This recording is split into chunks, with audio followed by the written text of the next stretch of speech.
So good morning, good morning. So today's philosophy is your Ma Guru Dhana Jana Jovana Garbham Harati Nimesata Kala Sarvam. What is the meaning of this? Do not be proud of your wealth, valor, and your families and other things. Because time is such powerful that can it vanish, wash away everything in moments. क्या मतलब यही है, आप बहुत सोच रहे थे हम बहुत बलवान है, हमारे पास बहुत धन है, पैसा है, लेकिन एक अगर भूमिकंप आ गया और अर्थक्वेक तो इसको एक मिनट में उसको सफा कर देता है। सो इसमें इसलिए लिखा है माँ गुरु डू नॉट डू धना जन जौवन गर्भम हरति निवसत काल सर्वम। ठीक है अजी, today's lesson is that do not be proud of your own achievements and so it can be washed out in any moments by time. ठीक है sir? So this is today's lesson. Today we are going to talk on flexor neck femur. As you know, one of the terminology of flexor neck femur is called unsolved fracture. Still, even there is so much phenomenal improvement in the medical science, the technology, better understanding of the biomechanics. Even today also, it is valid that it is a unsolved fracture, particularly in case of young age. Why so? We'll talk. But for the elderly, the things are a bit clear. That we do replacement, it usually gives a predictable result, predictable outcome with replacement surgery. But unlike in case of young adults, still the difficulty is to achieve the union and return can bring him back to the previous pre-injury status. Still a matter of challenge. So there is so much improvement, technologies and improving, better understanding is there. This problem is yet not solved. Why so? Because it is seen that even doing better surgery also, you may have a good union, but finally it may end up with avascular necrosis of the. And it is not less than 50%. On the other hand, out of this young patient, around 15% again goes for non-union. So, with this situation was much bad earlier, worse, because this is now coming down to 50%. But it was higher in earlier days. The revision of surgery is needed to go for replacement of surgery subsequently. It is happening. So that is why it is yet to be yet to find out the solutions by which we can achieve good results. Yes. So why it is happening so, marker pen? Why it is happening so in flexor neck femur? You know that we have already discussed about the status of the neck here. Some existing anatomical things which usually are preventing factors which plays important factor in union are that the lack of the number one is the blood circulation. This blood circulation to the neck and head part is very precarious, and that is why there is the extracapsular ring which is contributing to this, and most of the vessels are intraosseous in nature while it is coming to the neck. So fracture of this region invariably causes injury. That is one point. Number two is that the devoid of axial periosteum. You do have a layer, what is called your retinaculum, which is lacking with the characteristic of osteoblastic activity. So that is why another minus point for union. Another thing is that this is an intracapsular region. Synovial fluid is every time washing it. So anything which is being laid down for osteoblastic activity, again synovial fluid is washing here. It is just like a construction of a building where water is pouring on the cement floor. So every time this cementing work is done, water is pouring into washing area. So this is the happening here. Besides, other factors like the flexor line important. We'll talk about this at the pulse. While the flexor line is towards the more vertical plane, rather than that of the horizontal plane, the chances of non-union and other problems mounts up. Osteoporosis, another factor. Combinations of this part is another factor. We'll talk about this again. What is this combination factors? Particularly posterior aspect and the inferior aspect.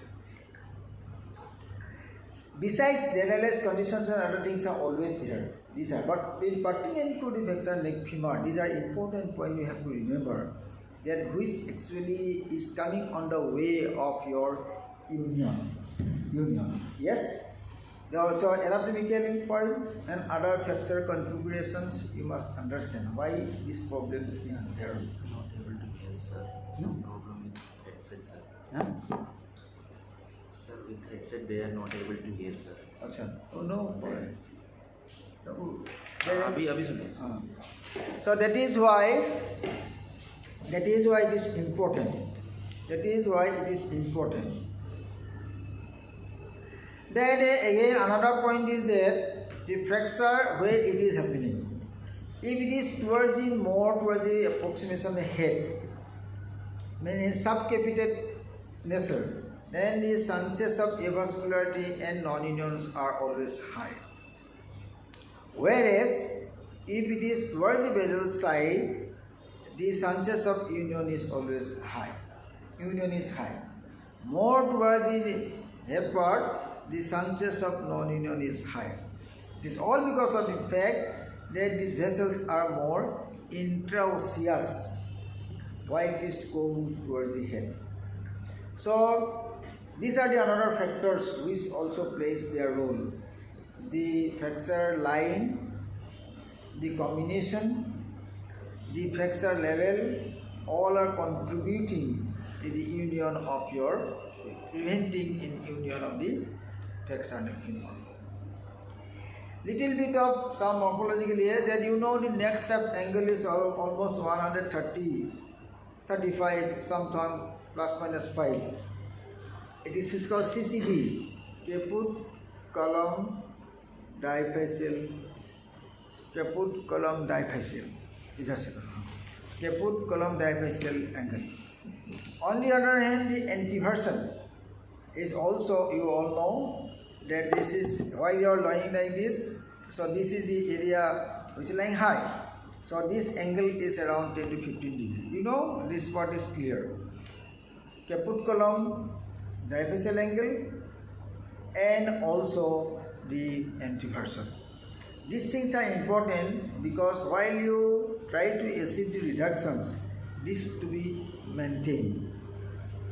After reduction, this to be maintained. And this is also important of X-ray and other investigations we will talk. So these are the points in context to the union of your flexor neck femur. Now let us talk a little bit of the classification. The classification is important, but none of the classification satisfy everything. But even then, from anatomical point of view, if the flexor is taking place just below the level of head, we name it as a subcapital flexor. Subcapital, below the caput. Another flexor line is going through the neck, we call it transcervical. And while here it is coming towards the base side, this is cervical. So, union point of view also, this is important that the chances of union, this area is more than this area. This is one classification from anatomical point of view. Another classification we all know is called Gardner's classification. There are 4 types. One, there is incomplete flexor, type 1, where you do not find the clean-cut flexor line. This is one can say is a valgus impacted flexor. Even patient can able to walk on it sometimes. patient can able to walk on it. Yes. So this is because you can also it is very difficult to delineate sometimes with the X-ray, but you have to look at the trabecular line. Trabecular line, the angulation of which speaks about the injury. In type 2, there is complete fracture, but there is no displacement. There is complete fracture, but there is no displacement. In type 3, there is complete fracture, but there is partial displacement. Partially it is displaced. Then part of the is still contact, another is displaced. And type 4, there is complete fracture and complete displacement. Then fragment will be going, this fragment going anteriorly, this fragment going posteriorly. So in AP view, sometimes it becomes difficult to differentiate between type 2 and type 4. Why? Because this fragment going anteriorly, this fragment posteriorly, they are in alignment now. If you take an X-ray from the front, it will overlap each other and speaks around there is type 2 type of fracture. Unless you take a lateral view where it will delineate about the fragment displacements.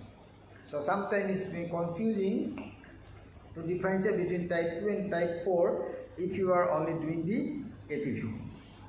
Yes, okay? Then another classification you know from the fracture line. This is Powell's classification. What is more important in Powell's classification nowadays?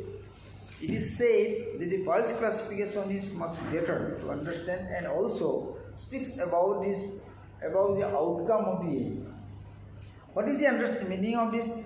The fracture line, if it is towards the more vertical line, the shearing force is more. That means supposing a fracture line is lying like this, which is vertical. So it is a compressive the force. One is body weight, another is your limb weight. So they will act as a shearing force here.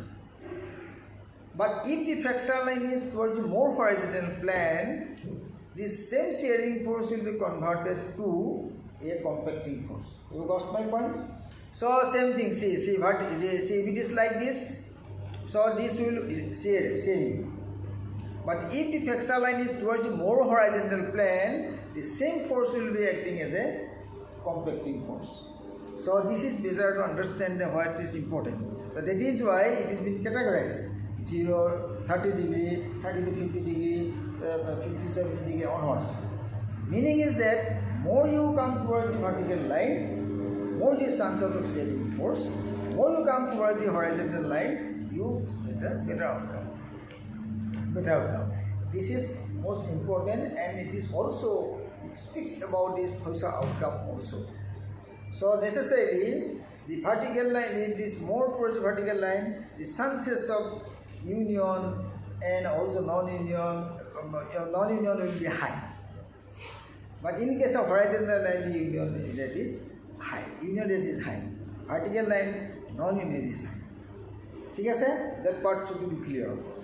Then beside this also, one should also understand that it is not only the fractures here, but the quality of the fracture, one. Number two, quality of the bones are also equally important. What is the meaning of this? Meaning of this, the earlier days, most of the classifications were based on the effect of the X-ray. Nowadays, with the inventions of your CT scan, it is seen that posterior part and the inferior part, it goes for more combination. More the rate of your combination, more the chance of a non-union and problems will be there. Are you getting my point? So nowadays, that is why pre-operative CT scan is important. Pre-operative CT scan is important for better understanding of these fractures. X-ray is there, okay, fine, but CT scan is also equally important. Why it is important? I told you that around 95% of the cases, it is seen that there is combination of the posterior part, one. And out of this again, combination fragment, then almost 85% of the cases have inferior part combination. So the posterior part and the inferior part combinations is another bad thing for him. More the combinations, more your chance of your non-other problems with you. Are you getting my point? So that is why nowadays it is also important to look for the combinations of the fractures and fracture morphology before embarking upon some treatment protocol. And also the quality of bone equally important, particularly of osteoporosis. And these questions mainly comes in young adult patients. Elderly patients' question is different because elderly patient, irrespective of the quality of bone and things, we tend to go for a replacement. But in case of adult, we tend to preserve it. Yes or no? We are the main aim in case of adulthood that you try to preserve the head. But this thing also matters to come to the treatment protocol. Whether I supposed to go for replacement even in young adult. Why? Why this question is coming? This question is coming, this unpredictability of the results. It is seen with the osteoporotic young adult. Osteoporotic adult. I said again, osteoporotic but adult. He's adult, but he's supposed to go for preservation of the head. But if there is osteoporotic adult is having combination of the fracture posteriorly, if there is combinations inferiorly, and if his bone quality is very osteoporotic, internal fixations many times is going to fail. And probably with the predictable good results, replacements is good alternative. So, see the replacements questions is also not only dependent on the age, but is also you have to calculate this. All these things should be considered even in younger patient also. Should I go for replacement or should I not? Because you know the replacements many times is results are predictable. Results are predictable, but this is not predictable in case of your internal fixation. Internal fixation. So it is not predictable for internal fixation. So that is why one should understand to the importance of going for CT scan before operations or taking a decision for the operations. Yes, sir? So what pathology? You know, even in young for 50 years should preserve. But if the bone quality is very poor, if there is gross combinations of the fragment, if there is gross combinations of the inferior cortex, probably it is prudent to go for replacement rather than your reconstruction. So that is also the important point to be considered. It's not only that you depend on the age of the patients, but also it depends upon the. So this part is clear. Then what is the mechanism of fracture here? Mechanism of fracture is that many times. Where is your stabulum? Mechanism of fracture is there that many times there is a forced external rotation. There are two types of most of the injury is happening. Here is a valgus abduction. One is your abduction force and another is your external rotation force. What is the meaning? See, in a situation like this, but you know the fractures are most common in the bimodal. In the younger patients, it is a bit common, and in the elderly. Most of the time, the younger patients usually have this fracture because of violent trauma. But elderly, it is because of trivial fall, and it is because of the osteoporosis. Right? So, in that here, in case of adult, young, what is happening there? You may have two mechanisms. One, a valgus impact. But most of the time, it is called abduction, forceful abduction. So that leads to a valgus infection. And type 1 fractures are mostly the valgus infected fractures. On the other hand, it can't trivial for a fracture, most of the time it goes for external rotation. This external rotation is causing hinging of this posterior neck, that of your posterior acetabulum, and that goes to your fractures. if it is happening like this. So most of the time these are the two mechanisms by which the flexor neck get fractured. Neck get fractured. Abduction one, another is your forceful external rotations, that is coming in the contact with the posterior deep of the acetabulum, and this usually goes for your combination. This area goes for your combinations. So these are the two mechanisms. Most of the time fracture is happening in case of fracture in neck. Okay, sir? Abduction.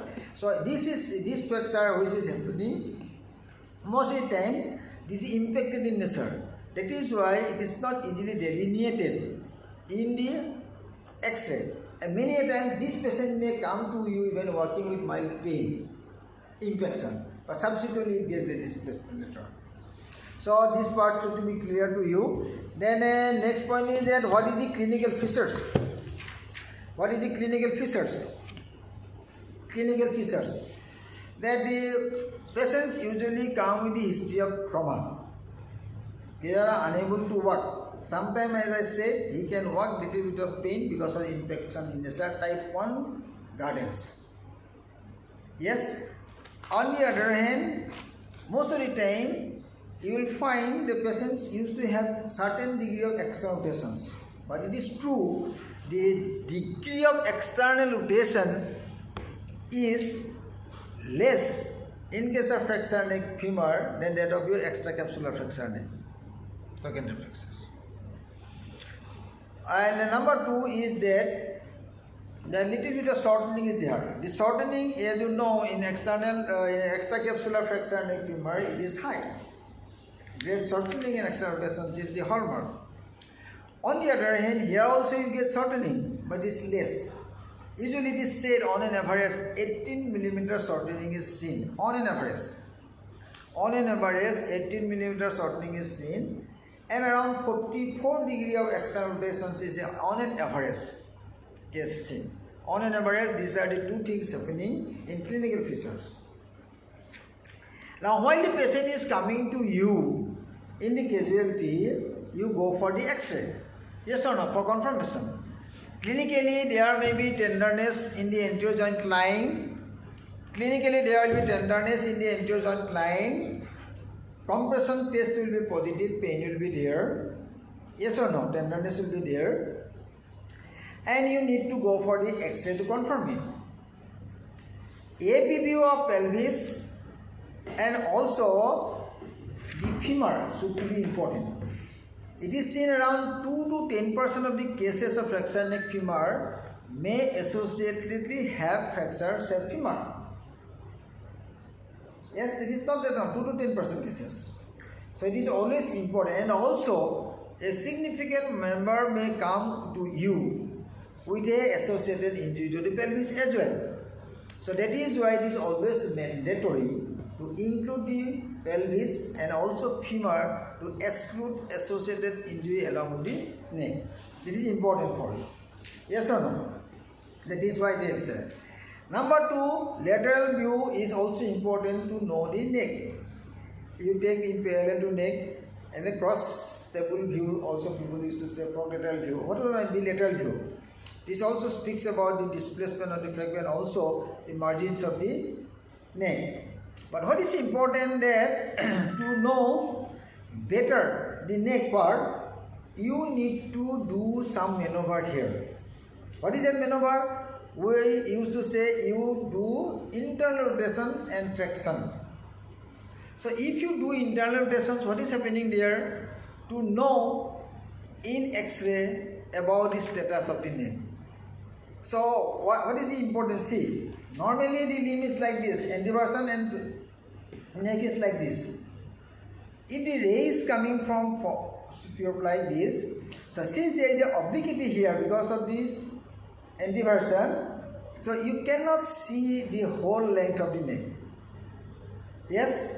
Now what I am doing, I am trying to do internal rotation, so making this part horizontal is parallel to the ray which is coming, so as a result of which you can see the whole length of the neck. Are you getting my point? So in AP view like this, in anteverted one, you cannot see the whole length of the neck. To know it much better, one should do internal rotations to make it horizontal so as to have a good picture of the neck. That is why, and this X-ray also speaks about the flexors configurations and better delineations of the neck. How much neck available with you? In a situation where you do not have sufficient amount of neck, absorption is there. In those situations, there is no point going for any reconstructions. Yes or no? Since you do not have anything to repair. Yes or no? So even in a young patient also, if you see that I do not have sufficient neck available with me, probably there is no point going for a reconstruction, even though he is a young person. Yes? So this is an important view to know about the availability of the neck with you, so as to go for reconstruction. And if there is no availability of neck there at all, there is no reconstruction. It is not possible to do so. This is cementing work. You are going to do reconstruction. If you do not have neck, you cannot go for reconstruction. That is the important thing. So understand the importance of taking the X-ray in the internal rotation so as to delineate the neck part and to decide upon on which the future course of action. It's clear? So, and I already emphasized the importance of the CT scan, particularly to know the morphology much better, delineations about the combinations, and also it is important sometimes, particularly in case of impacted flexor neck femur, where the X-ray is not very much distinguishable. Probably in this situation, CT scan speaks better to know the flexor line and other things. Sometimes it's important, and you need to decide whom you know. The CT scan is nowadays becoming almost regular research, regular part of the investigative armamentarium in flexor neck femur. Okay? Then that is one. Then the diagnosis is being done. Now what next? The initial period of treatment.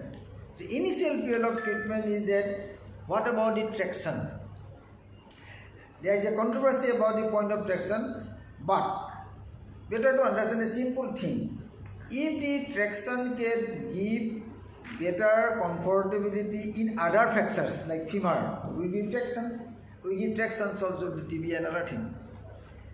If it gives good performance there, why in flexor not femur? Yes, it is logical to give flexor neck femur traction. Forget about the controversy. What are the advantages? I tell you that one should even see flexor neck femur treatment is not an emergency, but it is true that earlier is better. Earlier is better, but you have to optimize the patient to make it fit for operations. That you are not going to take the patient hurriedly to do OT without working out preoperatively. But it is always logical to do the optimization of the patients and take up the patients for operations with all the availability of the instrument and other things with you. Yes, that is a must. And before that, in between, going for the operations and in between, should we go for traction? Yes, we should. And it is said it is better to give skeletal traction. Why so? The skeletal traction should always see the flexor is there. At least the traction will do what? The alignment of the fragment. 1 point. Number 2 is that also help these vessels to be in the line. Kinking will be lost. And number 3 important point, it prevents further comminutions of the posterior fragment. What is the meaning? I am telling you. See, while the flexor is there, the fragment will do one fragment is like, the angulation will be like this. Yes or no? Fragment. This is going for external rotations. If this limb is going for external rotation, then what is happening to the posterior cortex? It is hinging each other. Yes or no?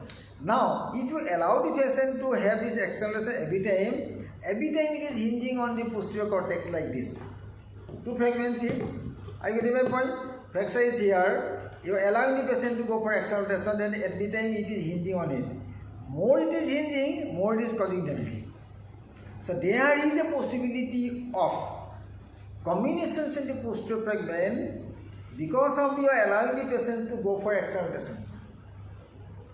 Is it clear to you all? So thereby, if you give a traction, Thereby you minimize the further deteriorations in terms of your combination. Is it clear to you? So mechanically also you are assisting the person to further deterioration, prevent further deteriorations of the fragment combination. You do not want further combinations of the fracture. So that is why it is always logical to go for traction in situations in between before going to the patient for operation. So this is about the traction. Okay? So next point is that now optimization of the patient is being done. Now you go for the operation. Operation necessarily in case of young adult, the principle is to prevent, not go for replacement but do preservation of the head. Yes or no? So we will try to preserve it.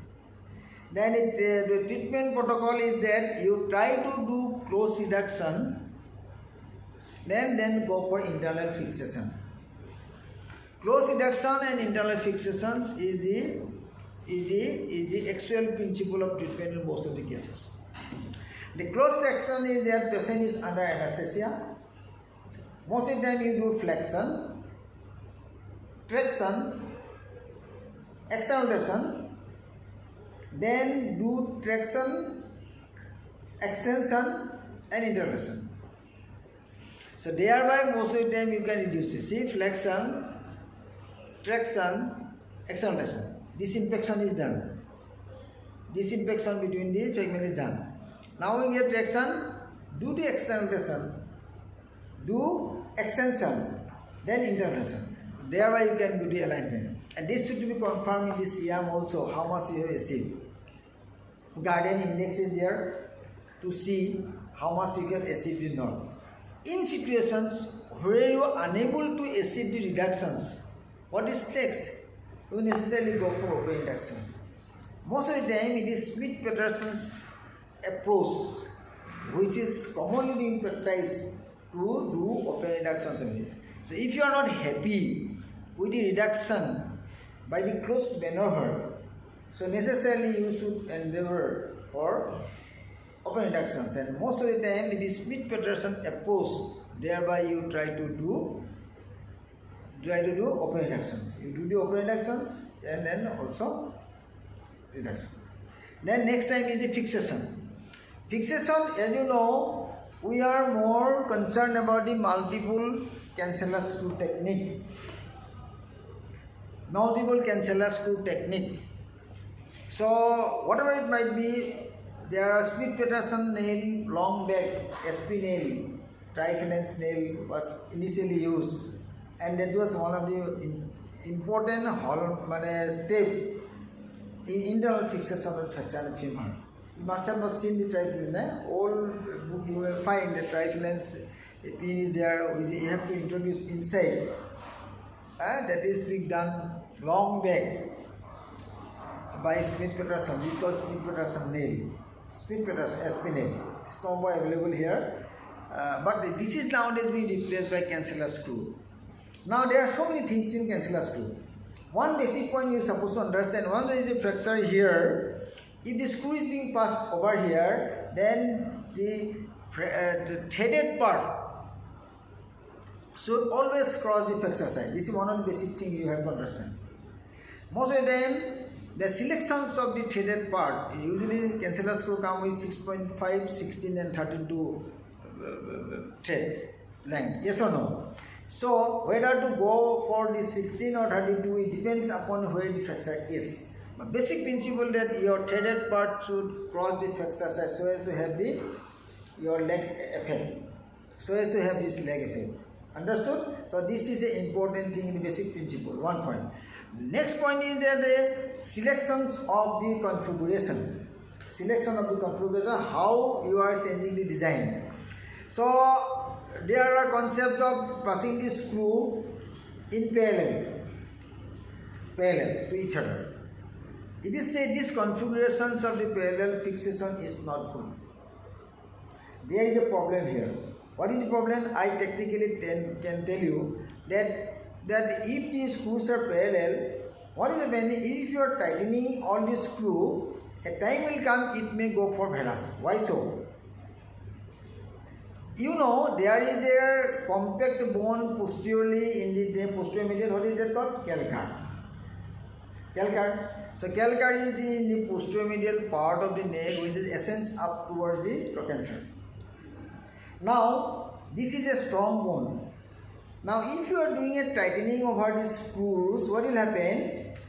This part supposed to go compressed. Yes or no? But since this part is very strong, it will not allow you to go compression. So instead that will hinge on it and it may go step. Thereby it goes for varus pelvis. Are you getting my point? This is a very important technical thing whether you should do more screwing here. So more you tight, it's supposed to have a uniform compressions at the flexor side. Instead of that, this calcar prevents sometimes to have its uniform compressions. Other part is osteoporotic, this is not osteoporotic. That will hinge on it. If you are tightening it, there is a step and that will lead to your varus deformity. So that is another thing. That is why there is always effort to change the configurations of these screws. What are the other configurations of the cancellous screw? One concept is that it should go for the triangular fixation. It is said it is much better than that of your parallel. Triangle, reverse triangle. Reverse triangle supporting anterior cortex, supporting posterior cortex, supporting inferior cortex. Okay? That is a concept better than that of your parallel. That should be clear. Then people used to also go for a screw from below the lesser trochanter. Technically it is difficult, one point. Number two is give better support to this gear. This is true because you are vertical in the line of your compressions. This is good. But minus point is that if you are doing a drilling over there, every possibility of subtrochanter structure is there. So this is also not very acceptable because you do encounter a lot of complications with this technique. What is next? Another concept is there that the two screws here, another screw if you can pass from here to this side. This shape is called pulse screw, and it is very logical to say because in your oblique flexor like this, going like this, the flexor line is like this, but your screw is going like this. Actually, it is not adhering to the principle of leg screw. In leg screw is supposed to have perpendicular to this flexor line, yes or no? But if you additionally pass a screw from this side, probably it will at the flexor side in perpendicular way and it will get better compression. Getting my point? So this is another configuration in your cancellous screw. So cancellous screw is a 6.5 cancellous screws are the main workforce, so to say, for flexor neck femur. And configurations are changes. Parallel screw, triangular screw, entry from the subtrochanter area, entry from this here. These are, but additionally in this cancellous screw another thing can be done. What is that? As I said, most of the time you do have combinations in the inferior cortex. So if you do flexation here, if your inferior cortex is flexed, you do not have a good support lever. So their shearing force is working more. Can you do something here? Yes. Concept is coming. This is called spider plate. Spider plate. Spider plate. This spider plate is placed in the inferior cortex. Spider plate is being supported in the inferior cortex. Thereby, you are converting the shearing force to a compressing force. Are you getting my point? Additionally, besides changing the configurations of placement of the cancellous screw, one can again think of doing additional thing there by giving a spider plate at the inferior cortex to support the inferior cortex and then good conversions of the shearing force to compression force. Okay? So these are the basic principles where screw. But nowadays people are going for sliding screw technique. Sliding screw. It is said sliding screw is far better than that of your cancellous screw and your additional derotation screw. Yes. Then again people are coming with this short lock plate at this area, locking with fixed angle These are the various things available. Yes, sliding screw done with derotation screw. DSS is also being done here with sometimes support from the additional screw superiorly for your derotation. Even somebody used to go for a fully threaded screw from behind inferiorly. DSS in middle, derotation screw above, another fully threaded screw from the inferior cortex here to give support there inferiorly. Are you getting my point? So many configurations here. The sliding screw, conversion to the sliding screw, the sister screw above, again another screw is down below, then your lock plates, short lock plates are also being used to give a fixation. So invention and modification and addition to your armamentarium is going on and on, starting from the days of the Smith-Patterson nail to the various types of your, but it is true, even then we are unable to solve the problem. So many things are coming up, coming, and probably hundreds and hundreds implants are coming, which is true today, but probably may not be true tomorrow. Something new is always coming. The technique is changing, screwish technique is changing. Even then I have already said, around 15% goes for non-union, male union, 15% goes for avian. So the problem is still there. We are yet to have it zero.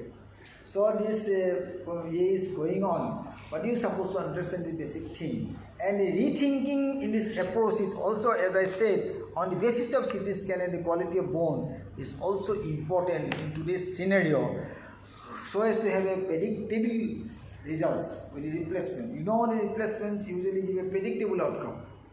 Unlike in your internal fixations, many times you cannot predict the final outcome. Even though your surgery is excellent, everything is fine, it may fail. It may fail. Initially it may pass. Thus when there is union. But after 2-3 years, he may come with avian.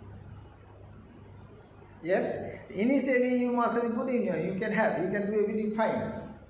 After 3 to 4 years, he will be coming to you with a picture of avian here. So the problem is still going on. So that is why it is called arm sole fracture. So this is all about your anatomy, classifications, the clinical features, the approach for investigations, and the treatment protocol. And up to complications, we have covered everything. Do you have anything to ask?